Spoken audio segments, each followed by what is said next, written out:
हम उसको मानते हैं। देश में खुदा पूछकर मारा गया ऐसा लगता है आपको? बिल्कुल बिल्कुल, देखिए वही तो हम कह रहे हैं कि आईएसआई हो या आईसिस हो, आईसिस खुरासान हो, या फिर आपके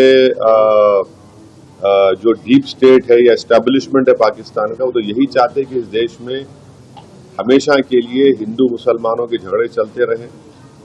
तो इसीलिए उन्होंने हरकत की और उनका वहां कश्मीर में जाकर नॉन मुस्लिम को, हमारे हिंदू भाई बहनों को मारने का मकसद एक ही था कि कश्मीर को ये बताना चाह रहे थे कि यहाँ कोई नॉन मुस्लिम नहीं आ सकता। तो उनका मकसद वही है।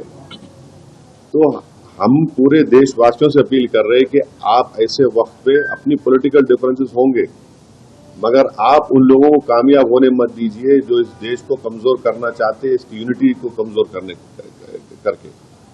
कश्मीर पर जैसा कि नाम लेकर मारा गया कहा जा रहा है, तो उसी तरह से अब मुल्क में हिंदू मुस्लिम किया जा रहा है।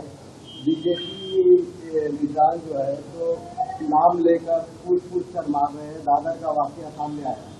तो ठीक है, वो जो कर रहे हैं गलत कर रहे हैं, वो लोग मुल्क के मुफाद में काम नहीं कर रहे, हम उसका मजम्मत करते, कंडेम करते हैं। अब आपके ही डिप्टी चीफ मिनिस्टर महाराष्ट्र के, वो खुद बोल रहे कि वो जो बच्चा जो जान दे दिया अपनी, आदिल, वो तो अपनी जान दे दिया ना। वो कहाँ देख रहा था कि मुसलमान है हिंदू, देख रहा इंसान को देख रहा था। वो जान बचाने के लिए वो टेररिस्ट से वेपन छीनने की कोशिश किया, उसको मार दिए। तो ये जो अगर हमारे देश में से कोई कर रहा है गलत है, ये इसको हम कंडेम करते हैं। सरकार ने जो अल्टीमेटम दिया था कि जितने भी पाकिस्तानी हैं उनको पाकिस्तान भेजा जाए, वो चले जाए, मगर यहाँ की राज्य सरकार में जो है देवेंद्र फडणवीस बोल रहे कि पूरे गए और एकनाथ शिंदे जी बोल रहे 160 अभी बाकी है। मेरे को नहीं मालूम है, ये तो गवर्नमेंट को। युद्ध कितना महंगा पड़ेगा भारत को? अरे भाई, अभी गवर्नमेंट को छोड़ो ना, ऐसा लूज टॉक मत करिए। गवर्नमेंट का डिसीजन होगा, गवर्नमेंट पूरा सोच के फैसला करेगी। मेरा सुनना ये सुनिए, एक में सुनिए, गवर्नमेंट क्या करेगी नहीं करेगी वो गवर्नमेंट तय करेगी।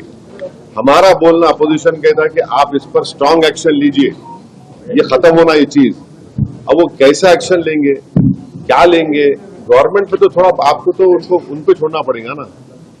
अब ये टीवी चैनल पे एंकर बैठकर ऐसा बोल रहे ऐसा होगा ऐसा, अरे भाई ये मजाक है क्या? ये ऐसा गवर्नमेंट तय करेगी, तो क्या डिसीजन होगा वो तय करेंगे। मगर मेरा डिमांड ये है कि पाकिस्तान को फिर से FATF की ग्रे लिस्ट में लाना जरूरी है। फाइनेंशियल एक्शन टास्क फोर्स में उनको ग्रे लिस्ट में लाए।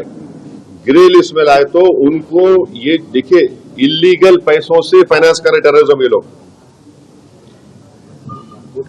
कोई वाइट का पैसे नहीं, इलीगल पैसे। तो FATF की दोबारा लिस्ट की ग्रे लिस्ट में पाकिस्तान को डालना जरूरी है। हम डिमांड करेंगे ये गवर्नमेंट से कि उनको FATF की ग्रे लिस्ट में डालो आप, तभी जाकर उनका होगा।